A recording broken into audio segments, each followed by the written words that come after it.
Well, welcome everyone to our Free Tuesday trainings. We have Jim Carroll and I, Boyd Peterson, here. We're going to be doing our trainings today, and we're going to be having some fun things going on. Today we're going to be talking about how social media really affects your SEO and how it influences your brand as well. So we're going to turn the time over to Jim, and he's going to give us the presentation today. So Jim, go ahead. Thank you, Boyd, and thank you everyone for being here. I want to emphasize this again, that I really enjoy our presentations. You always do a little bit of research and get caught up on the most current events when doing this. And it's absolutely fascinating to me how the internet evolves and changes. And it's just fun preparing for one of these meetings. So I want to share my screen with you guys, and I will do that. And then let it go full screen for me.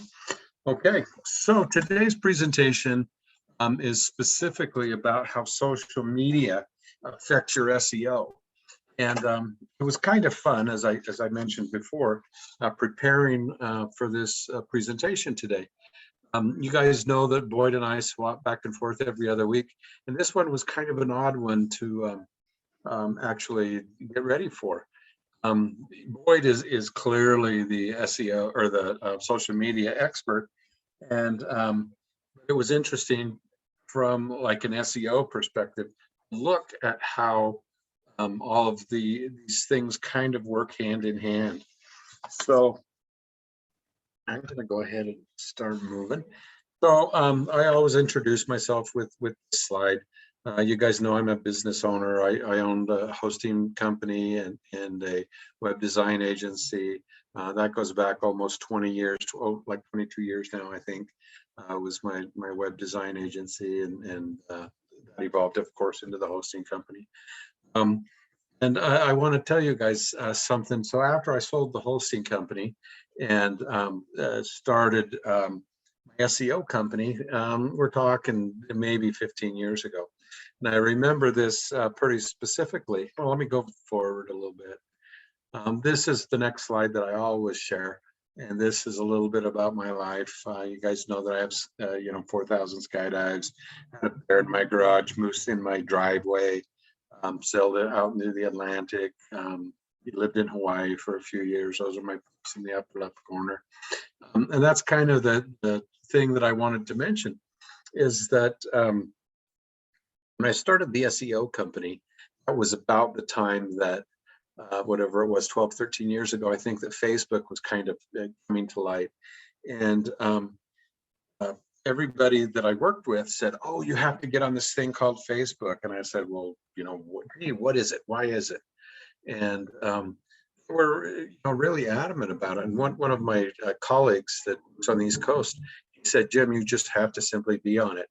And I fought the feeling for a while, and then pretty quickly I could see the wisdom to see what my clients were saying on it and how they were presenting themselves on it. I mean, and it kind of came down to the point that I wanted to see what my clients were up to and how they were using this new tool.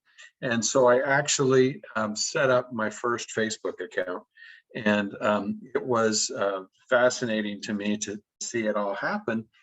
But what I did is I liked a group of people that own these elk hounds. These are both elk hounds.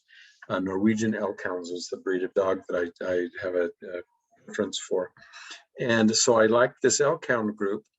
And for years and years and years, I had more people from Norway and Russia that liked me than actually people in the United States. I still, to this day, in my feed across Facebook, have all these Norwegian elk hounds that come across there, and people that speak in Russian, and people that are in Norway hunting big game or whatever. It always has fascinated me that people share that much information about themselves on social media. I lived in this cabin right here, and really liked the fact that I lived so remotely, that I lived in the woods, Nobody could, even if I, give you my address, nobody could find my address. I really, really like that part of being a little bit of a hermit. And social media, people just were blurting stuff out. It was totally fascinating to me that would go there and do what they were doing on social media. So at any rate, let's jump into it. I'm going to move some stuff around here. Social media, should you use social media? And the short answer, today we're talking about how social media really affects your search engine optimization or your SEO. And does it, even in fact, actually affect your SEO? And the short answer is maybe. And I think Boyd just spun around in his chair for a minute. The answer is maybe. And we'll get into why that's maybe, and then I'll answer that question maybe more definitively towards the end of it. But what happens with social media is that the popularity of it keeps increasing. The number of platforms available keeps increasing. And so if search engines pay particular attention to that, then will they continue to do so? And the short answer is yes. I mean, they're definitely going to pay more attention as the popularity of it increases. And there's things like tweets today that even show up in your search engine results. So do you want to use social media? The answer is, of course you do. But then the next question kind of evolves, well, how do you do it, and how do you do it properly, and how often do you do it? And all of those things start to come into play when we're considering social media and the effects that it has on SEO. So the first things that I kind of want to point out is when you are using, and this isn't necessarily this is our brand, I want to say, Entrepreneur Factory, but there's not a post pinned to the top of this page, and that's what this page is. A lot of this page is about. Is I want to be a proponent of pinning a post to the top of your page. So social media and your branding kind of go hand in hand. If you're going to use social media very actively, you should label that social media with your brand, with your logo, with a quality logo. If you're not going to take it as seriously, then what you should do is post or pin a post, I should say, at the top of that page so that people know they've landed at the right site. There's some people that really, they got a social media account because somebody said they should, and they really aren't very active. So if they're not active and they're not using their brand, they're not promoting their brand with that particular page, you should post something or pin something there at the top so that when somebody lands there, they know that they found the right site. And we're going to talk a little tiny bit more about that in just a second. You need to use your brand consistently. Coca-Cola, for example, when you land on that's their Google My Business page. When you land on the Google My Business page for Coca-Cola, there's no question that's where you are. It's not I want to say a Pepsi page. I mean, there's no confusion. That is Coca-Cola, and they've used quality logos. They've used their product. Spent, I want to say maybe billions of dollars at this point, at this age of the process, to promote their brand. And so you want to use quality logos, and you want to use Google My Business. I'm going to speak a little tiny bit about how Google My Business and social media interact. And Google pays particular attention to Google My Business and Facebook only in referencing reviews. And the reason that they do that is because when you log in, you have to log in to both Facebook and Google My Business, or into your Google suite, if you will. And so those are the two places for reviews in particular that Google knows who you are. So if you go someplace like Yelp or someplace like Car Talk or someplace that's has a social media kind of feel to it, and you leave a review, Google has no idea who you are. So they do not lend a lot of credit to any of the reviews that are on Yelp or Diners Club or any of those other things, because you never had to sign in. If you sign into Google My Business or you sign into Facebook, Google knows who you are. And so if you leave a crappy review, they actually will track you, and it's goofy. They'll track you through your phone, see if you've been to that restaurant before. There's a lot of reasons that there's GPS that runs on all of our phones, and it's so that they know who you can, or where you've been, I should say. They also, there's people, I know that Boyd is an influencer, I know I am, that they will come back to me and say, you went to Ace Hardware, or you went to Costco, tell us about your experience. They're actually questioning us about where we've been and why we've been there. And then you can actually take those reviews and put them on your website. Boyd will probably at some point in the not too distant future talk a great deal about how to use the reviews specifically on the websites. But make sure, use your logo, use a quality brand to make sure that they've landed on the right site, is what I should say. So moving along, the search engine results actually show up on your profile page in your Google My Business. This is a company called Yoast, and this is their profiles that are showing up. Their Facebook profile, they have a YouTube channel, they have an Instagram channel. All of those social media profiles show up on the actual Google My Business page. So it gives you a great deal of confidence that you can click through that Facebook page and know that you're going to the company that is called Yoast. And so that lends a great deal of credibility. It lets the new users know that they're going to the right sites. There's a lot of reasons that you would want to do that. And I want to emphasize here that the YouTube channel is a fabulous way to actually increase your followers or your people that land on your page. The YouTube channels actually get search. YouTube is owned by Google, of course, and so think of YouTube as a search engine. When you create a post, you should embed keywords that you want to be found for into that post on YouTube. So because it's people are using it like a search engine today. Kids are using it like a search engine today. I've heard statistics that like 100% of the 12 to 18-year-old demographic uses YouTube every day. And I mean, it's not every week, it was every day. And you sometimes kind of have to question that, but it makes it a very, very powerful demographic or search engine for that demographic is that you want to use. And then of course, we all know that Facebook has changed their name, of course. And I want to say it's struggling a little tiny bit. It's losing a few followers, but Instagram is gaining those followers. So I don't know if Boyd wants to pop in and say anything about that. But Facebook is. I'm popping in. Okay.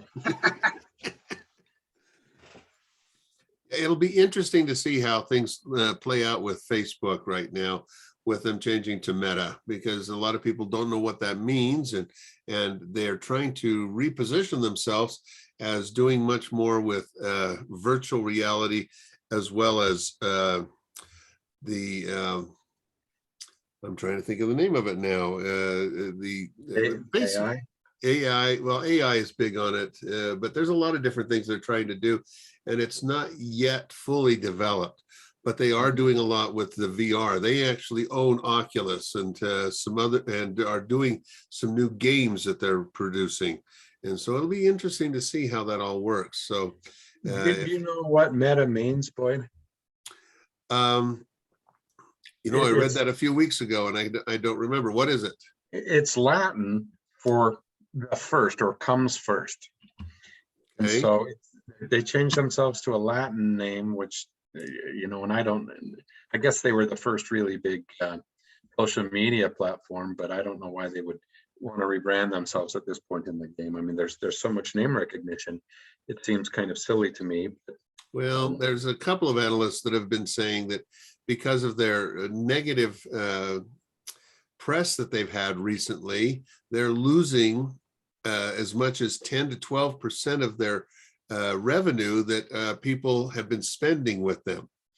And that's a big thing, because that's $1.1 billion in the last quarter that they've lost, is what they were saying. And so they're saying that by doing this, it shows that they're moving forward with new ideas and new products. And so we'll see how it plays out, is the big thing. I'm going to talk about gaming for 1 second because you brought it up. Oh, no, please don't. Yeah, no, I'm sorry. Well, I'm not a big gamer, and you know that. But I was listening to the radio show, and they were interviewing somebody that had, it was a music, you would recognize the name if I said it. It was a music personality, and they had jumped in completely, wholeheartedly into gaming. And they described it as a story. And it was very much like reading a book to this person, being involved in the story, following the story, fighting their way through the, whatever orc they had to fight through, whatever.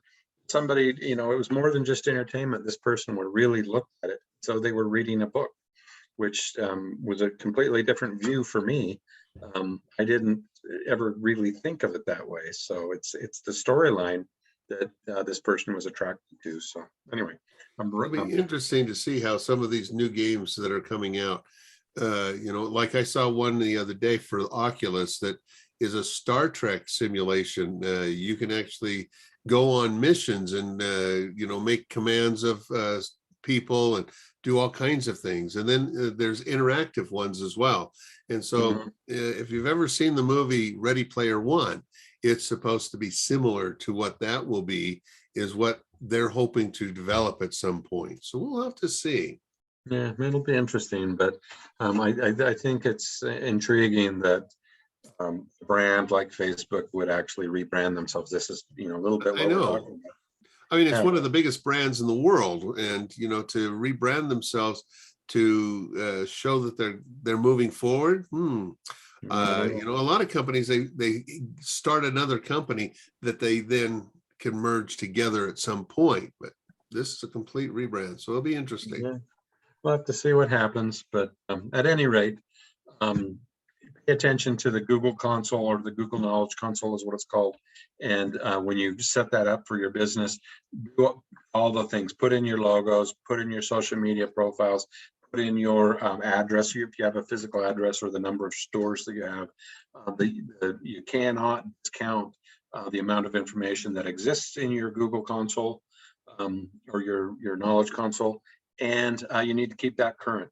If things change at your business, or you add hours, or you have holiday hours, you should be putting in, we're closed on Thanksgiving. You should be adding, we're closed on Christmas. All of the hours that they want are information that you should put in there to keep them happy. So moving along, I wanted to talk about Twitter for a moment. Some people kind of go crazy when I mention that. It's a popular search engine. And what's cool here is that your tweets actually show up in the search engine results pages. And if you look at that, I mean, you guys have all seen that kind of show up before. Think about how much real estate that actually takes up. So if your company is posting on a Twitter feed, this Twitter feed that runs across here, and I pulled this up last night when I was getting this PowerPoint ready, but you can see that it was 8 hours and 10 hours and 11 hours ago this company was posting on Twitter. So their Twitter feed was running through. It takes up so much real estate. I want to point out that displaces their competition. So they're in a reasonably competitive world. They're one of the leaders, the forefront. I know Boyd wants to say something, so. Well, it's interesting because Twitter is one of the unusual things. When they only had 180 characters at one time, we used to call that the headline news. It was Twitter, because I was in the newspaper industry, and that's about as much as you got was a headline.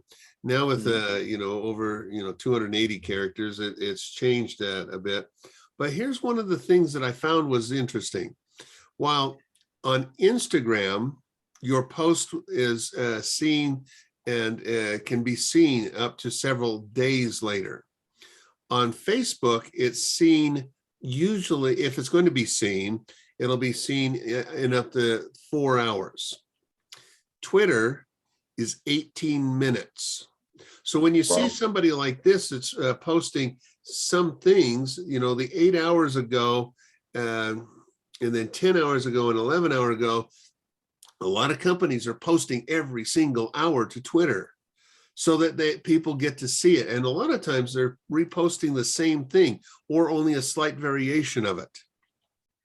And that's why, is because it's only got an 18-minute window that'll probably be seen. People won't go back far enough to see it otherwise. When I actually try and keep up on my Twitter account, I find myself scrolling and scrolling and scrolling because they do pile in there so quickly. There's a limited number of people that I follow, but it's just, I have to stay on top of it.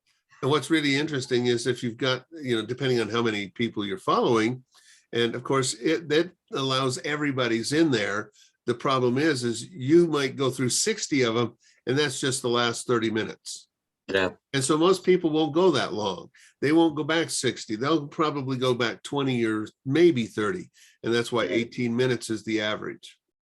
Well, I probably pulled this at, I'm going to say 7 o'clock last night, and you can see that it was 8 hours, 10 hours, 11 hours ago. So they're a European company, just so you know. They clearly were posting on a regular basis, probably during their business hours during the day. But the cool thing, and I'm going to emphasize this one more time, is think about how much real estate that takes up, and it probably displaces their competition or some of their competition. So the next thing that I want to mention is real estate, location and real estate. Where are your social media posts being found? And the more space that you take up, the more it displaces your competition, and the more attention it drives to you. So it doesn't really matter whether it's social media or a blog or crazy good content exists on your site. And if you're doing it properly, you've got a blog, and we've got a client, and I noticed that they're taking some of the images that I use for the blogs, and they're making social media posts out of them. That's absolutely a good thing to be doing. And so there's a little bit of cross branding, if you will, that their blog has an image, and then they show that on social media. They should have a post or a link to that actual blog, so that people will migrate from social media to their site and then maybe back again.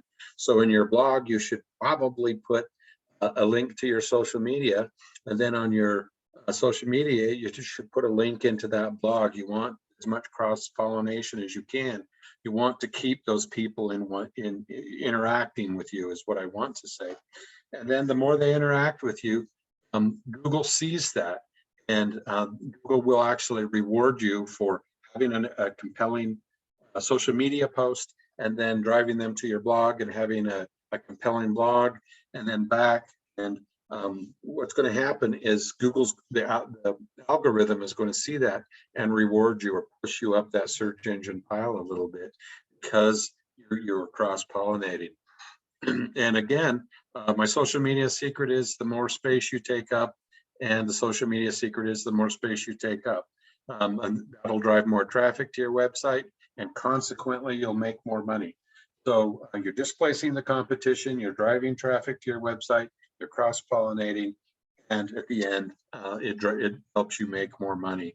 So think about location, and you guys have all heard the adage, it's location, location, location in real estate, and the more locations that you show up, the more relevant you become, and that's the word there, is that we want really, really relevant information, content. If somebody's searching for a topic, regardless of what it is, but you've got the right information, the right keywords, all of that stuff driving back and forth, you're going to get more traffic, and that's ultimately the name of the game. I left this. I actually pulled this out of one of my old PowerPoints because I like the slide. And if you're using YouTube to help build your brand, look how compelling this brand is. And it's not like she uses the same logo. You can clearly tell that it's her every single time.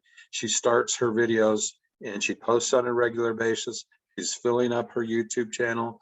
Again, Google, it owns YouTube, and that's a search engine. So regardless of what it is that she's promoting, you can see that it's her. You can see that she's posting on a regular basis. All of those things help her drive traffic, and I would be willing to bet money that she's taking advantage of keywords, that she's using keyword phrases, she's embedding those in the content. All of those things help her push up that pile and promote herself as she goes along. So what Google really wants to do is they want to show your content. They want you to be an influencer. They want you to have awesome content, and then they want you to spread that on social media. They want you to use your brand to promote yourself, and they want a consistent quality brand across social media, across your website, on your blogs, everywhere that you can put your brand helps. And Google, I mean, I can show you the math. I mean, it's a crazy math problem. Google can see images, and if you if you create a brand for yourself, that logo should be called whatever your brand is. So my brand obviously is an E2 little, earth spinning around. But I call that, everywhere I use that logo is called E2 Total Solution. And you guys should be the same. If you have a brand, if you have a logo, always name that thing the same. And Google will read that logo, read that image, and I promise you that they will understand what that is and then start using it. If you're posting on social media, Boyd and I we talk about these things obviously off air, but we've been having a compelling conversation recently about having our logo in the left-hand lower corner of our social media posts. And we had some clients that were questioning that. But it's the two things that I want to say. First of all, you should use a quality logo. And second of all, it really does make sense to have it in the lower left-hand corner, because they're going to consume all of that information in that ad or in that post as you go down, and then they'll recognize it, and then their eyes will fade off to the right and then move on. You don't have a lot of time to catch their attention, but use a compelling image, use some compelling content, make it short and sweet, and use your logo every single time. So this is a good point to bring up the idea of automation. And I in one of the earlier slides, I spoke briefly about automating your post. And if there's kind of two schools of thought here. If you're going to not create a social media platform, regardless of what it is, and not use it, then what you should do is make a post and pin that post to the top of the page, so that users, when they land on that page, they're going to at least recognize that they've come to the right place. If they're familiar with you, they know your brand, know your logo, they're going to know that they're at the right place. So that's really important. Second thing that this automation does, if you're not going to use or be active, is a good description, in your social media, then at least automate the process. There's a couple of really good products. I'm just going to say Boyd has one that actually he will schedule posts for you. And he's got some people that take care of that, do that automation, post on a regular basis. And then if you want to slip stuff in, then you should be able to do that as well. But if you're not going to use it, at least automate the process. And there's other people other than Boyd. It isn't a Boyd commercial, but there's Zapier and some other ones that I have to just mention because they're so big. Boyd's coming out of his skin again. No, I'm not coming out of my skin. I was just going to say, there's a lot of different ones out there, and the key is find the one that works for you. And we have one, but it comes with a lot of other things, and that's okay. But the key is really you need to automate. One of the key things, though, is you need to know what your industry, when is the best time for your industry and for your posts to be posted at. So, for example, mine, which I'm business to business, because I do social media marketing to businesses. My best time is from 7:30 to 8:30 in the morning, sometimes to 9, and from 4:30 to 5:30 in the afternoon. But one of the clients that we have, when I was testing it, their best time is from noon until 4. So you got to know when it is. Sometimes it's a wide range. Like I know one of my other customers, it's somewhere between 11:30 and 7:30. And so it's kind of big, but what you want to do is kind of drop them in that area. You don't want to be posting at 9 o'clock in the morning if your best time is at 1 o'clock in the afternoon. And so that's one of the things. And that's what an automatic posting program does for you. You can create them anytime, and you don't have to be sitting by your computer trying to figure out, okay, I need to post this now, instead of when it really needs to be. Well,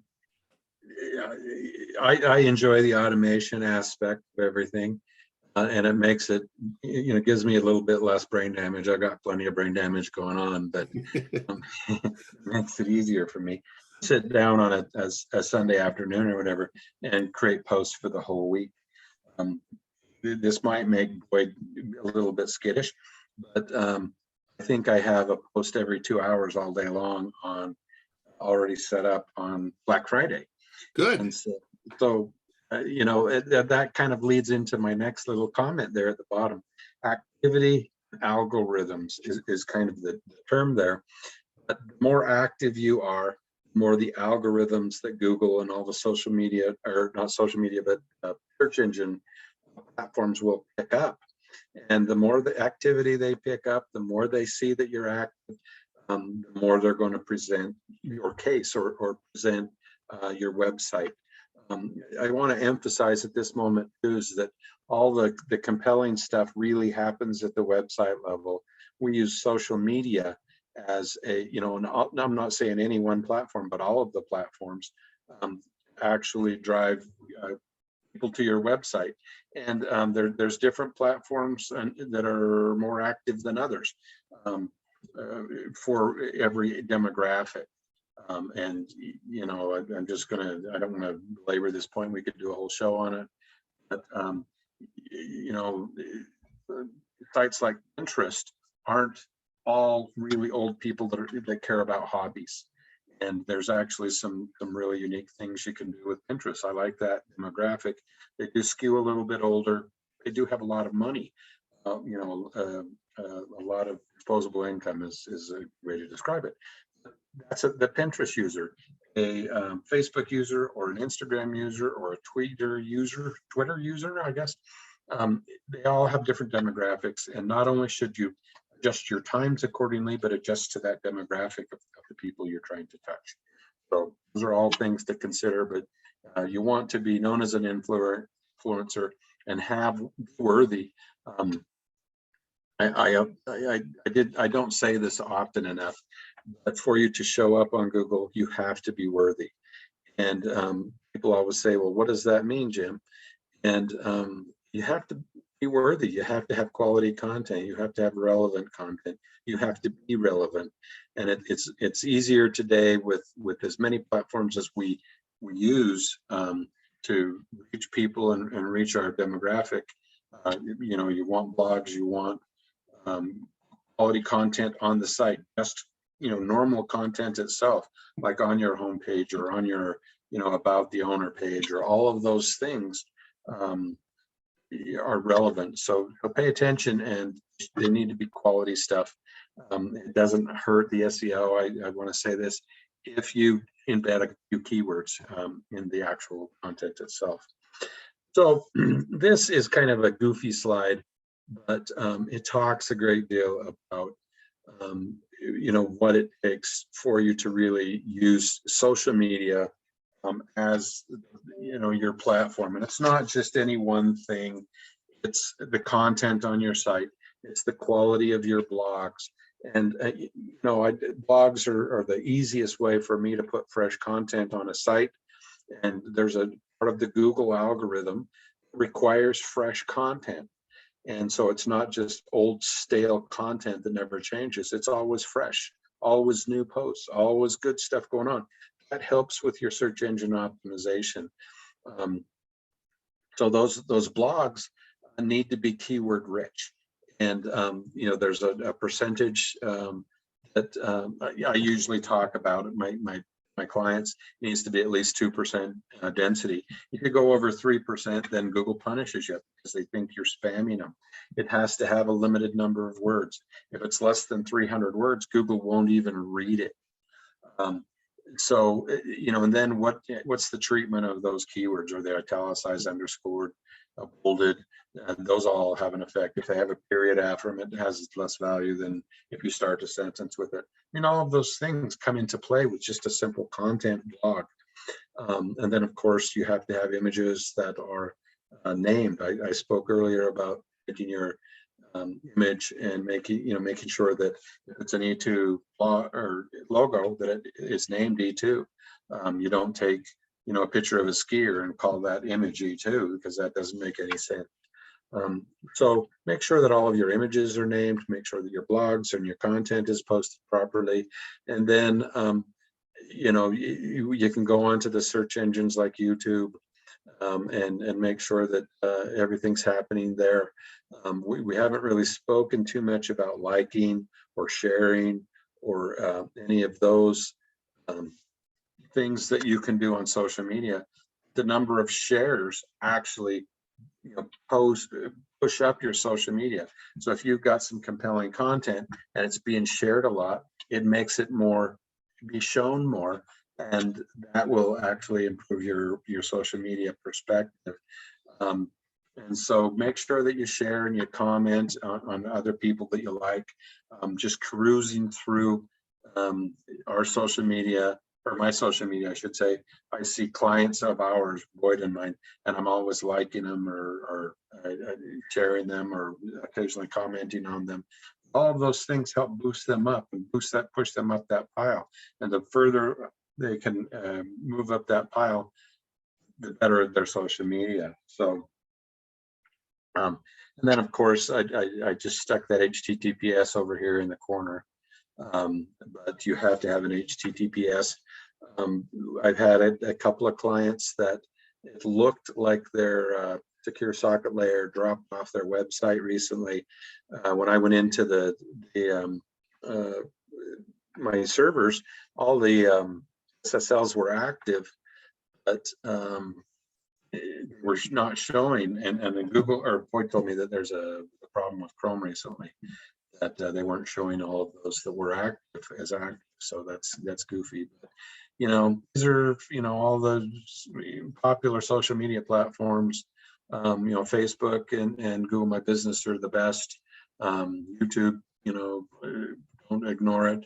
Make sure you take care of all of the things on this page, and then it gets really, really easy. Okay, so time for free stuff. This is not a Black Friday, it's a Black Tuesday special. And so there's a website called SEO in 360.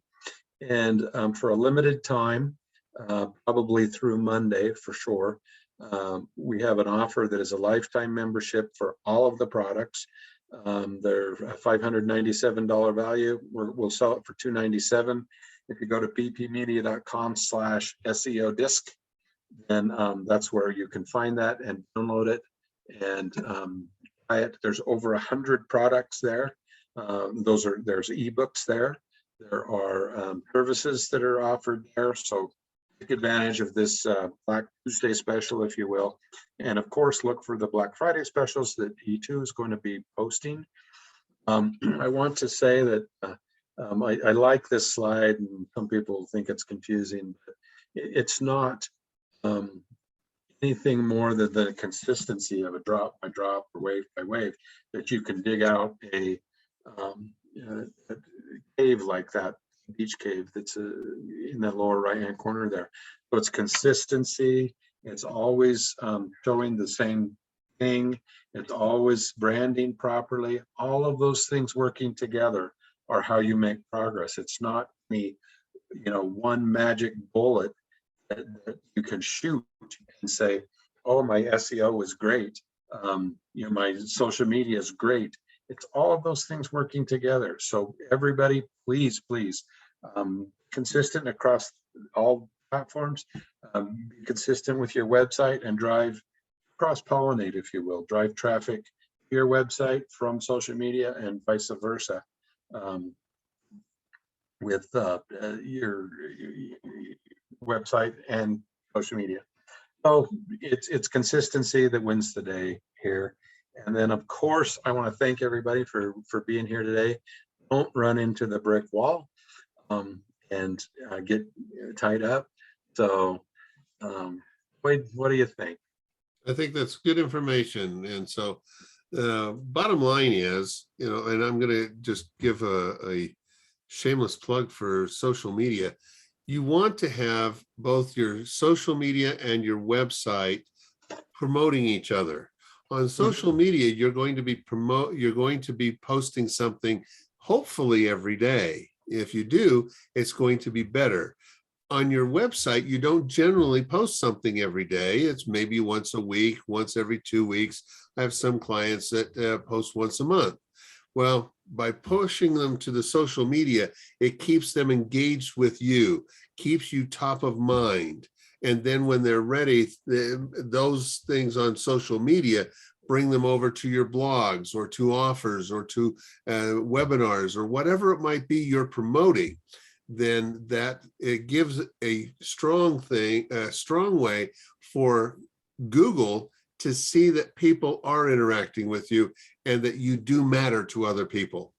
And so have it so it works both ways, so that you're posting every day on social media and from time to time on your website. And so that's how this really does tie together very well. So the answer to the question that I asked in the beginning, it's intriguing because it's not yes, it's not a definitive yes, and it helps indirectly is the best answer I could come up with. So social media helps indirectly. Indirectly means yes, and I want people to think about how interbred they all are. Social media drives to the website and then drives to, in our particular case. So think about this. We've got a website called Entrepreneur Factory. We post on our social media, go to the webinar sponsored by Entrepreneur Factory. Entrepreneur Factory is promoted by E2 and BP Media. And then Entrepreneur Factory drives everything back. We've got videos on YouTube that, there's maybe 100 hours there now, Boyd, of trainings and seminars and everything going on. So there's not one answer that says, oh, I can shoot this silver bullet and my SEO is great. It's all of those things working together. And when you think about it, I get excited. It actually is fun to make all of that happen. So that's it for today, unless there's any questions that somebody shot to us or. I haven't seen any questions, so Okay. anyone there want to ask a question of Jim, and let's stump the dummy? I mean, Well, no, that'll I be don't see any easy. questions, so. Okay, very good. All right. Well, thank you everyone for being with us today on the Free Tuesday trainings. We hope to see you next week. And so thank you very much. And Thanks, everyone. Have a great day. be sure to check out, go to bpmedia.com and click on the seminars tab. And that'll tell you all about the upcoming seminars, conferences, workshops, whatever it is we've got coming up. We usually keep it about 2 to 4 weeks out so that you can, you'll be able to see what we have. So thank you for attending. We should mention that we have one conference that's coming up on December 2nd. Yes, we do. And then we'll be done pretty much for the till after the New Year's. We're already talking about conferences for the New Year's, and Yep. That'll be exciting. We'll keep those things going, as well as the podcast that's every Monday, Wednesday, and Friday. So, in fact, we're going to be doing a podcast summit coming up in January, and so watch for that. We have, let me look at my schedule here. We're looking at a customer service conference and a personal development conference all in the new year, plus the normal ones that we've done in the past. So look for these things. We look forward to seeing you. Thank you. great Thanksgiving, everyone, and be safe. Yep.